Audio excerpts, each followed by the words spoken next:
Good day, everyone. I am Heron Gordolan, your reporter for this topic, Assessing Speaking, with my co-reporters, Miss Ilaga and Miss Heraldes.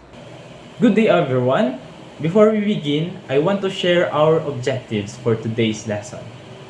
By the end of this session, you should be able to enhance your pronunciation skills, to communicate more effectively and clearly, and use grammatical structures accurately in spoken communication. And now, let's discuss the key components of speaking skills. These are the building blocks that will help us become effective communicators in English. We will focus on five main areas: fluency, pronunciation, vocabulary, accuracy, and interaction. The first one is fluency. Fluency is the ability to speak smoothly and at a good speed. It's like riding a bicycle, and the goal is to keep moving forward without stopping too often. Some of us might find this difficult, perhaps speaking slowly or pausing frequently to find the right words is perfectly normal. We're all here to learn and improve, and with practice, our fluency will improve. And the second one is the pronunciation. Pronunciation involves the correct production of speech sound, but it's not just about the sound of individual words. We also need to consider their intonation, stress, or and how words can sound different when they are joined together in natural speech. It's similar to playing a musical instrument. We need to hit the right notes, but also pay attention to the rhythm and the flow and to the flow of the music. We have the number 3, vocabulary. Vocabulary refers to the words we use when we speak or write. It's like having a toolbox. The more tools we have, the more things we can build. However, it's not just about a lot of words in our toolbox. We also need to consider how to use these words effectively. This is what we call depth of vocabulary. And number 4, accuracy. Accuracy involves using the language system correctly. This includes grammar, punctuation, and sentence structure. It's similar to building a house. We need to make sure that we're using the right materials and following the blueprint correctly to ensure that our house is structurally sound. 5. Interaction. Interaction refers to our ability to engage in conversation with others. It's not just about speaking, but also listening and responding in the good way. It's like playing a game of tennis. We need to able to serve the ball, but also return it when it comes our way. Remember, everyone is at a different stage in their learning journey. And that's perfectly okay. We're all here to support each other and learn together. Let's keep practicing and improving our speaking skills. Types of speaking assessment tasks. Brown provides 5 types of tasks that teachers can use to assess the speaking ability of students. Number 1. Imitative task. In imitative task, learners repeat short phrases or sentences, focusing primarily on mimicking the pronunciation and intonation of a model speaker. These tasks are useful for assessing learners' ability to produce sounds accurately, stress patterns, intonation, and rhythm of the language. They are often used to evaluate phonetic accuracy and pronunciation, providing insights into learners' ability to produce sounds in the target language correctly. Imitative task are beneficial for developing learners' phonological awareness and helping them improve their spoken fluency by practicing sound production and intonation patterns. She sells a seashell by the seashore. In this task, the test taker is asked to repeat the sentence spoken by the examiner, paying attention on their pronunciation of each word and the overall prosody of the sentence. The examiner can assess the test taker's ability to accurately produce sounds, stress patterns, intonation, and rhythm of the sentence. Number 2. Intensive tasks. Intensive tasks involve activities such as reading aloud and sentence completion by focusing on specific linguistic features. Reading aloud tasks allow learners to practice pronunciation, intonation, and fluency while also assessing their comprehension of the text. Sentence completion tasks require learners to fill in missing words or phrases in sentence or dialogues, focusing on grammatical accuracy and lexical knowledge. These tasks are beneficial for assessing learners' understanding and grammatical structures, vocabulary usage, and their ability to manipulate language in context. Reading aloud. It involves learners reading a text out loud to assess pronunciation, fluency, and comprehension, often used as a warm-up or companion to other tasks. DRT or Directed Response Task. It requires learners to respond to specific prompts, focusing on grammar and sentence transformations.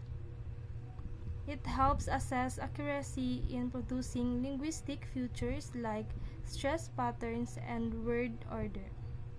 Sentence or dialogue completion. It tasks learners with completing incomplete sentence or dialogue. Assesses ability to provide correct language chunks and pronunciation features. Focuses on micro skills like recognizing grammar and using vocabulary accurately. Each task type serves a distinct purpose in assessing speaking proficiency, from practicing pronunciation to evaluating grammar and vocabulary usage. Number 3. Responsive task. Responsive task requires learners to respond to spoken prompts or questions, such as answering questions, giving instructions, or paraphrasing information. This task assesses learners' ability to comprehend spoken language, formulate responses, and communicate information effectively. They provide insights into learners' fluency, accuracy, and coherence in spoken communication, as well as their ability to convey information clearly and appropriately. For example, a given question is, "What did you do last weekend?" So, the example response of these questions is, "Last weekend, I went hiking with some friends. We explored a beautiful trail in the mountains and enjoyed the breathtaking views, and it was a great experience." In this task, the learner is required to respond to a spoken prompt by providing a coherent and detailed answer. The response allows the examiner to assess the learner's ability to comprehend the question, formulate a meaningful response, and convey information effectively in spoken communication. Number 4. Interactive task. Interactive tasks involve communication with others, such as interviews, role plays, discussions, and games.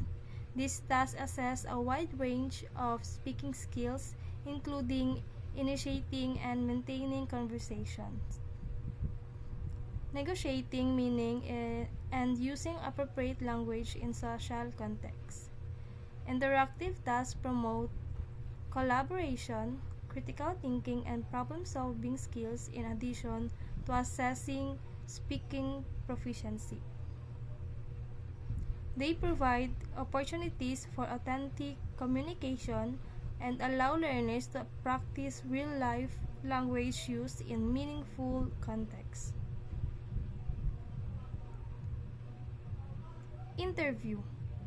It creates a relaxed atmosphere for students to share information, topics tailored to student interest. It provides constructive feedback. Yes. Drama-like task. It includes improvisation, role play, and simulation. It encourages creativity in language use, varied levels of preparation and scripting. Discussions and conversations. Informal assessment covering various speaking skills, focusing on initiating, maintaining, and ending topics. It evaluates non-verbal communication and social-linguistic competence. Games. It engaging activities for practicing speaking skills. Informal assessment of fluency, vocabulary, and communication strategies. Objective elicitation of spoken language. Number 5. Extensive task or monologue. Extensive tasks require learners to produce longer stretches of spoken language independently, such as speeches, picture cued, storytelling, or retelling stories or events. This task assesses learners' ability to organize ideas coherently, maintain listener interest, and express themselves fluently and accurately over an extended period. They provide insights into learners' narrative skills, ability to structure information, and proficiency in delivering monologues or presentations. Extensive tasks encourage learners to demonstrate their speaking skills in a more sustained and structured manner, allowing for a comprehensive evaluation of their speaking proficiency. Speech or oral presentation or oral report. Commonly used for presenting reports, papers, or designs in school settings. Assesses speaking skills holistically or analytically. Evaluates the ability to communicate ideas effectively and coherently. Picture-cued storytelling. Use pictures as forms of storytelling. Encourage learners to create longer stories or descriptions based on visual stimuli. Assesses storytelling ability and coherence in narration. Retelling a story or new event. Requires learners to retell a story or describe a new event. Focuses on the meaningfulness of event relationships, fluency, and audience interaction. Assesses comprehension, storytelling skills, and communication effectiveness. Each task offers unique opportunity to assess speaking proficiency in different contexts, from formal presentations to narrative storytelling. By incorporating a variety of speaking assessment tasks into language teaching and learning, educators can effectively evaluate learners' speaking ability across different dimensions and provide target feedback to support their language development. Hello everyone, I am Norhani Ilaga and I will be discussing the topic entitled Assessing Speaking Using Rubrics. In speaking assessment, the teacher needs to integrate all the parameters that constitute effective speaking. It means that the teacher must incorporate all of the elements that make up good speaking when assessing students' speaking abilities. Next, the use of rubrics is very helpful in assessing speaking. It is a great tool to be used on evaluating speaking. Rubrics help improve student performance since students are aware of what they can improve on. There are two types of rubrics that can be used when assessing speaking. Number one is the holistic rubric. This rubric leads the rater to evaluate or score the overall components of communicative competence without separately considering another component of language production. It means that holistic rubrics, the rater is guided by this rubric to assess or score the total language production components independently. The second one is the analytic rubric. This rubric requires the rater to evaluate or score the components of language production separately. It scores performance in different subcategories such as grammar, vocabulary, fluency, pronunciation. Analytic rubrics, the rater is required by this rubric to assess or score each component of language production independently. It scores performance in different subcategories. Next, what are the differences between analytic and holistic rubrics? Analytic rubrics address an assignment with many components and offer a specific grade, while holistic rubrics are much more brief, generally address fewer components, and do not offer a specific grade. Next, let's find out the advantage of using holistic rubric. First, it emphasizes on what the learner is able to demonstrate rather than what she or he cannot do. It emphasizes on what the learner is able to demonstrate than what she or he cannot do. Next, it saves by minimizing the number of decisions raters make. Means that it can consume less of time to decide. The third one is, can be applied consistently by trained raters, increasing reliability. You can apply it consistently by the trained raters that can increase. The next is the disadvantage of using holistic rubrics. First, it does not provide specific feedback for improvement. Second, when student work is at varying levels spanning the criteria points, it can be difficult to select the single best description. And lastly, criteria cannot be weighted.